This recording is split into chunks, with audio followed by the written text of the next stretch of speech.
আসসালামু আলাইকুম। আজকে একটা নতুন ভিডিও নিয়ে চলে আসলাম মালদ্বীপ সাগর থেকে। অনেকদিন ধরে নামি না সাগরে স্লো ক্লিন করার জন্য, তো ভাবলাম নামলাম যখন একটু ভিডিও শ্যুট করি, তাই কি ভিডিও শ্যুট করা। অবশ্যই আপনারা দেখতে থাকুন, দেখবেন আজকে মালদ্বীপের পানির নিচে কত সুন্দর। এই কারণে প্রচুর গেস্ট আসে, তো বহুদিন পরে নামলাম, 2-3টা ভিডিও শ্যুট করলাম। যদি ভালো লাগে অবশ্যই আপনারা লাইক করবেন, কমেন্ট করবেন, ওকে সাবস্ক্রাইব করবেন, পাশে থাকবেন।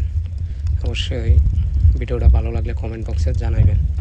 ওকে, দেখা যাক পানির নিচে কত সুন্দর কি দেখা যায়, আপনারাও দেখতে থাকুন।